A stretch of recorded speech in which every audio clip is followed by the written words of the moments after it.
जय जगन्नाथ गौरी किचन को आपण को स्वागत। आग को रज पर्व आसूची। रजरे आम घरे विभिन्न प्रकार पोड़पिठा तैयारी करिथाउ, किंतु ए वर्ष रजरे पोड़पिठार रजा क्षीर पोड़पिठा तैयारी करिबा। ए क्षीर पोड़पिठा खाइबा को एते स्वादिष्ट कौलिया नरम जे वर्षक पिलारू 80 वर्षर वयस्क समस्ते याकू खाई आपण को तारीफ न करी रही परिबे नाही। क्षीर पोड़पिठा तैयारी करिबा बहुत सहज, किंतु सबु ट्रिक्स आउ टिप्स को आपण फॉलो कले एही परी नरम परफेक्ट क्षीर पोड़पिठा आपण मानकर मध्य होई परिबो। सेति पई वीडियोटी को शेष जाय देखंतु। सबु ट्रिक्स आउ टिप्स मु शेयर करछि। এই ক্ষীর পোড়পিঠা सबु पोड़पिठाठू बहुत सुस्वादु नरम एवं कौलिया। थरे तैयारी करी खाइले छेनापोड़ खाइबा मध्य भूली जिबे। बहुत सुस्वादु आज्ञा। थरे निश्चय ए वर्ष रजरे तैयारी करी खांतु। एपर्यंत जदि मोर यूट्यूब चैनल को सब्सक्राइब करि नांती बा प्रथम थर देखुचंती, थरटिए सब्सक्राइब करि नियंतु। आसंतु तैयारी करिबा। प्रथम टिप्स है क्षीर पोड़पिठा सबू जिनस आम मेजरमेंट करके नबा। कप बा गिना जेकोसी जिनस परफेक्ट मेजरमेंट करवा। मु गोटे कप प्लेन राइस अरुआ चाउल नहीं। आपण बासुमती अरुआ चाउल नहीं पारे। एबे चाउल को 2-3 थर सफा करी धोई दबा।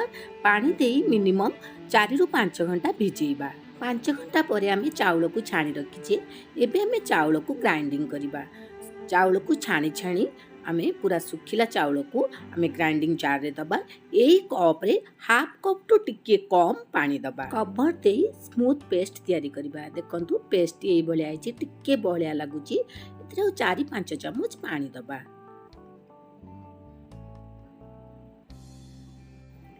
बैटरटी एतिकी पतला रहिबा दरकार, अधिका पतला करिवे नाही। किछि आलमंड को यही परी काटी रखीचे। किछि काजू नहींचे। 1 चम्मच इलायची पाउडर नहींचे। 2 लिटर क्षीर नहींचे। एई कप रे हमें 5 कप क्षीर दबा। एई कप रे हमें 1 कप चाउल नहींथिले।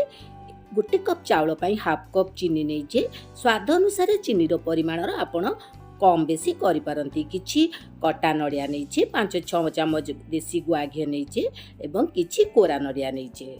गैस ऑन करी कड़ाई बसेबा। फ्लेम को मीडियम रखिबा। कड़ाई रे 2 चम्मच घी देबा। घी को हल्का गरम करिबा। घी हल्का गरम हो गलानी। एबे कटा नड़िया को एवं कटा बादाम को दे दबा। प्रथमे नड़िया एवं बादाम को हल्का फ्राई करिबा। नड़िया एवं बादाम हल्का फ्राई हो गलानी। तार कलर चेंज होई टिके हल्का ब्राउनिश कलर आसी गलानी। एबे काजू को ऐड करिबा। पछरे काजू को देले एतिपई जे काजूटी बहुत जल्दी फ्राई हो जाई थाए।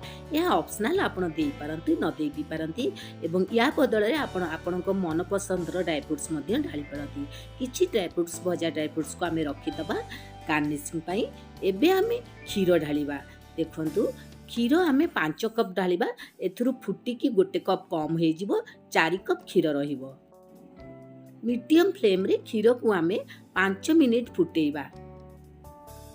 भल भाव क्षीर फुटी गलानी। देखंतु क्षीर कमी भी गलानी। एबे हमें स्वाद अनुसार 2 पिंच लूण दबा। 1 चम्मच इलायची पाउडर दबा। सबु कोरा नड़िया को दे दबा। 1 कप चाउल पई हाफ कप चीनी ऐड करिबा। बेसी मीठा खाउतले बेसी चीनी आपण ऐड करि परिबे। एबे हमें चाउल रो बैटर को दबा एवं गोटे हाथ रे एपरी कंटीन्यूअसली चलौथुबा। फ्लेम को पूरा लो रखी पूरा जंतुणी की तैयारी करिबा। जंतुणी भल भाव रे सिजिबा पई फ्लेम को लो रखिबा एवं एही परी आमे कंटीन्यूअसली चलौथुबा। जंतुणीटी जेते भल भाव रे हमर सिजिबो पिठाटी सेते सुस्वादु टेस्टी हबो। देखंतु जंतुणी हमर हेई आसिलानी। पूरा चारिपटु छाड़ी गलानी। एही परी जंतुणीटी हबा दरकार। आउ बेसी आमे याकू कुक करिबा नाही। एमिति रखिले हमर पिठाटी पूरा कौलिया नरम हबो। एबे हमें गैस को बंद करि दबा। भल भाव रे आउ थरे देखौची। देखंतु जंतुणी एही परी हबा दरकार। पिठा को बेक करिया पई आउ गोटी पैन रे किछि कदली पत्र रे घी लगेई की रखिछि। एबे गैस को पूरा लो रे रखिबा एवं गरम गरम जंतुणी को एही परी हमें धीरे धीरे करी हमें पैन रे दे दबा। एबे पानी हाथ ही जंतुणी को ऊपर पूरा प्लेन कर दबा। जहाँ फल पिठाटी आमर सुंदर दिसिबो। एबे ऊपर 2 चम्मच गुआ घी दबा एवं भल भाव ऊपरटी आउ टिके प्लेन कर दबा। एबे भाजी रखिथिबा ड्राई फ्रुट्स को ऊपर एपरि दे दबा। ड्राई फ्रुट्स दे टिके टिके चाकी दबा। एबे कवर दे लो फ्लेम रे पिठा को 25 रु 30 मिनिट आमे बेक करिबा। पाखापाखि 30 मिनिट होई गलानी कवर खोली देखिबा। देखंतु पिठाटी बहुत भल भाव में बेक हो जाइए। चारिपट जाक छाड़ी जाइए, ब्राउन कलर आसी जाइए। उपरटा छुईले मध्य किछि लागुनी, बहुत गरम अच्छी। पिठा को पूरा ठंडा करी डिमोल्ड करबा। एपरी गोटे प्लेट दबा। आमे आराम रे एपरी आमे धीरे करी टैप करिकी पिठा को खोली दबा। पिठाटी खोली जाइए। धीरे धीरे कदली पत्र मध्य काढ़ी दबा। आमे सबु पत्र काढ़ी देछे। केते सुंदर दिसुची, पूरा छेना पोड़ परी क्षीर पोड़ पिठा। खाइबा को खूब सुआदिया, कौलिया आउ पूरा नरम। दुनिया रे जेते पोड़ पिठा खाइचंती सबुठु सुस्वादु नरम एवं कौलिया क्षीर पोड़ पिठा। इबे आउ गोटे प्लेट साजिए रे पिठार आरपट टिकी ओल्टेकी देखिबा। ई क्षीर पोड़ पिठा एते सुस्वादु जे आपण थरे करिके खाइले बारंबार निश्चय करी खाइबाकू मन करिवे। गुआ घिर बास्ना रे घरटा पूरा महकी उठिछि। देखिबाकू जेते सुंदर, खाइबाकू दुनियार सबुठारु सुस्वादु पोड़ पिठा।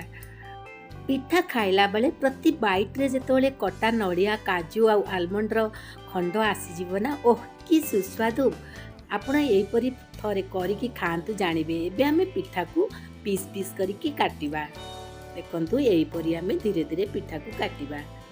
गोटे पीस आपण को देखौची। देखंतु पिठार भितरे केते सुंदर काजू एवं आलमंड पड़िची दिसुची। पूरा बाहरटा जेतिकी पोड़ी हवा दरकार सेतिकी पोड़ी हेची। आ पछपटटा परफेक्ट पोड़ी हेची। अधिका पोड़ी हेले जम्मा भी भल लागेनी।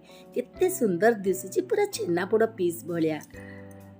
ए पर्यंत जदि मोर यूट्यूब चैनल को सब्सक्राइब करि नांती बा प्रथम थर देखुचंती, प्लीज थरटी पय सब्सक्राइब करि नियंतु। रेसिपीटी भल लागिले गोटे लाइक कर देबे। आपनकर मतामत कमेंट बॉक्स रे जणाइबाकू अनुरोध। पुणी देखाबो एक नुआ रेसिपी संगरे। जय जगन्नाथ।